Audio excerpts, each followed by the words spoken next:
Hier, dans le bureau ovale, Donald Trump et Viktor Orban, le Premier ministre hongrois, se sont parlé sur un ton complice. Les yeux doux de Orban à Trump ont visiblement fonctionné puisque la Hongrie bénéficie d'une dérogation d'1 an en échange d'un engagement à acheter 600 millions de dollars de gaz liquéfié américain. Voici ce qu'en a dit Viktor Orban à ce propos dans le bureau ovale.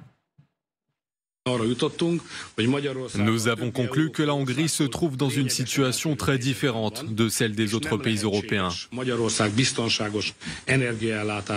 Il n'est pas possible de garantir l'approvisionnement énergétique de la Hongrie et de fournir une énergie abordable aux familles et aux entreprises hongroises si les sanctions continuent d'être imposées sur 2 pipelines essentiels. Nous avons examiné la question et demandé au président de lever les sanctions. Nous avons demandé que 2 pipelines soient exemptés de toute sanction. L'un qui achemine le gaz depuis le sud et l'autre qui achemine le pétrole depuis l'est. Nous nous sommes mis d'accord et le président a pris sa décision, déclarant que les sanctions ne s'appliqueraient pas à ces 2 pipelines. On a l'impression, là, Samantha Bender, enfin c'est pas une impression, là il est triomphant, Viktor Orban, le Premier ministre hongrois, c'est-à-dire qu'il a obtenu ce qu'il voulait, contourner les sanctions finalement. Et finalement, celui qui lui permet de contourner les sanctions, c'est Donald Trump lui-même. Alors j'adore quand il dit que la Hongrie est dans une situation différente de pays européens. J'aimerais quand même rappeler que les 3 pays baltes... Oui. Dépendaient entièrement de la Russie pour leur approvisionnement. Oui, mais ils ont des ports. Ils ne sont pas enclavés géographiquement, c'est ça qu'ils veulent dire. Ils ne sont pas enclavés géographiquement, mais ils étaient 100% dépendants. Ils ont réduit, ils ont totalement... Ils ont supprimé leur dépendance. Ils n'ont plus de gaz ni de pétrole russe. Dans les pays baltes, ça leur coûte une fortune, ça leur coûte une inflation, mais ils ont pris une décision politique. Viktor Orban est ami de Vladimir Poutine, il est ami de Donald Trump. Il est dans un pays qui était, à l'époque soviétique, le pays le plus riche du bloc soviétique, dans les années 90, qui était la destination préférée des investisseurs européens, qui aujourd'hui est le pays le plus corrompu de l'Union européenne, qui a un des taux de chômage les plus importants, qui a une économie qui est en descente, alors que c'était le pays le plus prometteur. Oui. Et des élections dans quelques mois. Et les élections il n'est pas sûr de gagner. Et une opposition qui lui cause pas mal de problèmes. Donc Viktor Orban n'a pas du tout de quoi être fier. Gallagher Fenwick, Trump a qualifié Viktor Orban de, je cite, leader magnifique. Donc c'était un sommet d'admiration mutuelle entre les deux. Ben, à grande offense, j'allais dire grande excuse, parce qu'il faut se rappeler que Donald Trump avait mis une magnifique carte pendant quelques heures, quelques jours entre les mains de Viktor Orban, à savoir l'organisation d'un sommet dit de la paix entre lui et Vladimir Poutine à Budapest. Et Orban se voyait grand vainqueur de cette séquence qui était annulée suite à un coup de fil pour le moins houleux entre le secrétaire d'État américain Rubio et son homologue russe Lavrov, suite auquel Rubio a gentiment expliqué à Donald Trump que ce serait encore edge bis s'il allait à Budapest pour y voir Poutine, c'est-à-dire qu'il n'obtiendrait absolument rien. Et donc la première chose qu'il faut voir, c'est que Orban est quand même reçu avec tous les honneurs à Washington, et avec tout le respect qu'on peut avoir pour son pays. Je veux dire, il ne pèse vraiment pas grand-chose, Orban. Le PIB des États-Unis est 130 fois celui de la Hongrie. Pourtant, vous avez Exev qui est là, vous avez J.D. Vance qui est là. Ils sont tous là. Pourquoi ? Parce qu'il y a une vraie porosité d'abord idéologique. Démocratie libérale. Ils sont avant tout des alliés idéologiques. Alors, et ça c'est très intéressant, c'est Orban qui inspire Trump et pas l'inverse sur ces Alors, restons un instant sur le thème de la guerre. Voilà effectivement ce que Viktor Orban a dit en reportant la guerre, bien sûr, reportant la faute sur Bruxelles. Le problème est que le président déploie d'énormes efforts de paix, qui sont tout simplement splendides et très positifs pour le continent européen et tous les peuples d'Europe. Mais en même temps, nous ne sommes pas unis parce que Bruxelles et les Européens ont une approche différente de la guerre. Le seul gouvernement favorable à la paix est donc celui des États-Unis. Et en Europe, celui de la petite Hongrie. Tous les autres gouvernements préfèrent poursuivre la guerre, car beaucoup d'entre eux pensent que l'Ukraine peut gagner sur le front, ce qui est une mauvaise interprétation de la situation. Vous avez vu, Aurélien Duchesne, comment Donald Trump regarde, écoute passionnément, j'allais dire, en tout cas attentivement, Viktor Orban dans sa démonstration. Oui, c'est une bromance et Trump regarde les gens comme ça quand il parle de lui aussi bien. Mais Oui. Là, il est attentif, oui, effectivement. Par contre, il a oublié son deuxième buddy, pour reprendre un terme trumpiste, Viktor Orban. Quand il dit « il n'y a que la Hongrie qui soutienne la paix en Europe », il oublie son voisin géographique. Et évidemment, la Slovaquie de Robert Fico, voisin idéologique et géographique qui normalement est le deuxième cheval de Troie dans l'Union européenne qui veut bloquer les sanctions contre la Russie. Cela dit, je regarde une chose, c'est qu'au-delà de l'amitié personnelle entre Trump et Orban, c'est surtout diviser pour mieux régner. Parce que si maintenant il met une exemption pour un pays, pour différents motifs sur les sanctions, ça veut dire que demain, peut-être que le chancelier allemand va prendre son téléphone et négocier des exemptions de droits de douane, par exemple, ou que le président français va faire pareil. Et ce genre de choses, Trump arrive toujours à les faire pour essayer de casser l'unité des Européens. Mais surtout, on a parlé longtemps de ces sanctions. Est-ce que Trump va employer des sanctions finalement? Et c'est lui qui viole ses propres sanctions. Justement. Et on voit il donne un mauvais exemple, quand même. Quand même, ouais. L'efficacité de toutes les mesures qu'il a mises en place depuis le début pour arrêter cette guerre, comme il le dit, ils ne sont pas très efficaces, comme on le voit. Au moins, ça semble d'être le cas, surtout l'effet d'affichage très important. C'est-à-dire que même si chancelier Scholz voudrait avoir... Merz. Pardon. Scholz, c'était juste avant, non. Un chancelier allemand, tout à fait. Chancelier Merz voudrait avoir en appel ou bien être reçu comme ça chez Trump.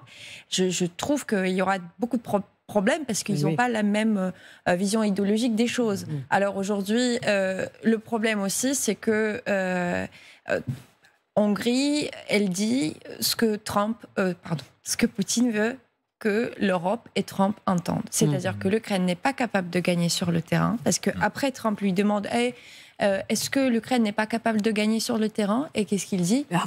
Il dit à Ludmilla, on va les écouter. Voilà, effectivement, c'est un moment intéressant, vous avez raison de le souligner, pendant lequel Donald Trump pose une question de journaliste à Viktor Orban.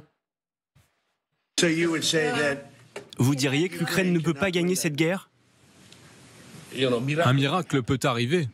Ouais, mais... Un miracle peut arriver, vous avez entendu ça, général Richaud? Peut-être deviendrait-il plus prudent qu'il ne l'a été. De toute manière, on sait que c'est un allié objectif de Poutine. Mais ce qui m'intéresse, moi, dans cette séquence, c'est vraiment Donald Trump empereur. C'est-à-dire qu'on se déplace à Washington, on fait allégeance, et le président nous a permis de...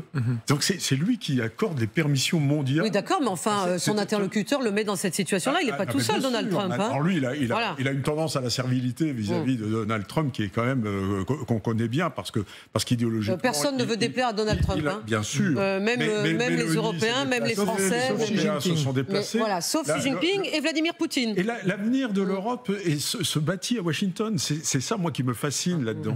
C'est que Donald Trump, malgré tous les défauts qu'on lui trouve, eh bien, il reste l'homme qu'on vient consulter comme un oracle, comme la Pythie à Delphes qu'on consultait Apollon. Et donc, on vient faire allégeance. Et ce que je voulais simplement dire pour terminer, ça n'empêchera peut-être pas l'Ukraine de bombarder, d'ailleurs, les pipelines de gaz et de pétrole, comme ils l'ont déjà fait. Tout à fait. Alors, ça ne veut pas dire que l'approvisionnement sera assuré. Mais c'est quand même Trump le maître du jeu là-dedans, c'est ça qui est terrible. Alors, juste sur la dépendance énergétique, elle est très réelle. C'est 86% du pétrole qui est importé en Russie. en Hongrie. Oui, de Russie. Vient de Russie. Oui. Leur consommation, et c'est 74% du gaz. Mais juste, l'Ukraine, en l'occurrence, c'est un sujet sur lequel Orban et Trump ne sont pas totalement d'accord. Et c'est ça qui est intéressant. Et c'est ça qui donne le caractère un petit peu savoureux de cette séquence. Je termine. Donald Trump, il est favorable à l'entrée de l'Ukraine dans l'UE. Viktor Orban n'en veut pas. Pourquoi Donald Trump, il veut ça? Parce qu'il veut que les Européens ils jouent leur rôle et qu'ils s'en occupent. Ils veulent que les Européens fassent ce qui est pour lui, ce qu'il imaginait être le sale boulot, de gérer les aspects les moins savoureux de ce dossier. Alors qu'Orban, lui, n'en veut pas. Et ça, c'est un levier de pression que l'un et l'autre peuvent avoir. Moi, Orban, je le goûte à l'évidence pas du tout comme personnage, mais il fait de la politique. Orban, croire qu'il est parfaitement aligné sur Donald Trump, c'est se tromper, et parfaitement par rapport à Vladimir Poutine. Je veux dire, on connaît tous les simagrées d'Orban à Bruxelles, mais pour l'instant, les 19 paquets de sanctions, ils sont passés, même avec Orban. Orban, il n'est pas anti-européen, ce qu'il veut, c'est changer le projet européen de l'intérieur. Alors, vous avez raison, Gallagher, Fenwick, ils ne sont pas d'accord tout à fait sur ce sujet-là, mais il y a un sujet sur lequel ils sont bien d'accord, et Trump l'a souligné, c'est celui de l'immigration. Eh bien, je pense qu'ils devraient respecter la Hongrie et respecter ce dirigeant de manière très, très importante, parce qu'il a eu raison sur l'immigration. Regardez ce qui est arrivé à l'Europe avec l'immigration. Ils ont des gens qui submergent l'Europe de partout, et ça lui nuit. Les taux de criminalité sont en forte hausse. Beaucoup de choses négatives se produisent. Ces taux de criminalité à lui sont très bas. Ils sont les mêmes qu'ils ont toujours été, c'est-à-dire très faibles, parce qu'il a maintenu la situation telle qu'elle devait l'être. Certains de ces pays n'avaient pas de criminalité il y a 10 ans, et maintenant ils en ont beaucoup. Je n'en sais pas beaucoup sur votre taux de criminalité, mais j'imagine qu'il est très bas. Bas, très bas. Pas trop élevé, hein? Non, très bas. Un des meilleurs en Europe. Non mais Samantha, là, c'est édifiant, hein, parce qu'on a droit à tout un discours de Donald Trump, puis ensuite il dit, moi je suis pas sûr, finalement le chiffre, et évidemment Orban dit qu'ils sont très bas. Alors, ce qui est absolument étonnant, c'est que la Heritage Foundation, donc ce think tank MAGA, hyper conservateur, très pro-Trump, a classifié la Hongrie comme étant le pays le plus corrompu d'Europe. Donc, c'est assez fort, parce que la corruption, c'est aussi une forme de criminalité. Il faut quand même, c'est un crime, il faut le dire haut et fort. Mais évidemment, ils sont dans la même famille politique. Je rappelle quand même que Viktor Orban a joué un rôle assez important dans la campagne électorale de Trump. Il est allé lui rendre visite plusieurs fois pendant sa campagne. Ils ont des connaissances en commun, malheureusement dans le domaine surtout du crime organisé new-yorkais, avec des ramifications en Russie et des enquêtes qui ont été faites par les services allemands là-dessus, des articles qui sont sortis dans Die Welt, donc le journal allemand qui relie Donald Trump et Orban et Bindinda Ivanishvili, le dirigeant du rêve géorgien, à un grand boss mafiosi russe. Donc, si vous voulez, ils ont des connaissances communes, ils ont une famille idéologique commune, et je crois qu'un jour, des enquêtes montreront aussi leurs intérêts financiers communs qui créent une... Alors, est-ce que c'est une amitié, comme nous on l'entend, mais en tout cas une vraie connivence d'intérêts de personnes qui ont une vision du monde commune, des valeurs idéologiques semblables. Aurélien Duchesne. Alors, au-delà du fait que quand vous regardez les chiffres de la criminalité, Budapest est l'une des capitales les plus violentes d'Europe centrale et orientale, c'est-à-dire que Varsovie ou Prague, par exemple, sont beaucoup moins dangereuses que Budapest. Je rappelle une chose, quand on dit que Orban, ce serait un petit peu le protecteur de la chrétienté, de la civilisation occidentale en Europe, comme l'a expliqué Trump. C'est tel que... Oui, lui, il voudrait se voir comme ça, vous avez raison. Quand vous regardez la réelle politique, ce qu'on oublie un peu souvent, c'est que Viktor Orban soutient officiellement l'entrée de qui dans l'Union européenne? De la Turquie. Viktor Orban a soutenu l'Azerbaïdjan contre l'Arménie, la plus vieille nation chrétienne du monde, à 2 reprises dans la guerre de l'Azerbaïdjan contre l'Arménie.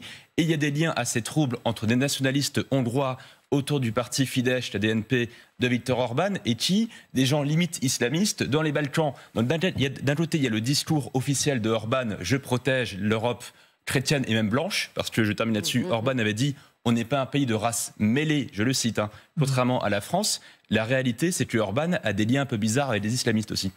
Et une dernière chose, son projet d'immigration, il a un magnifique projet. Si vous achetez pour 300 000 € d'obligations étatiques hongroises, vous avez un visa de 5 ans.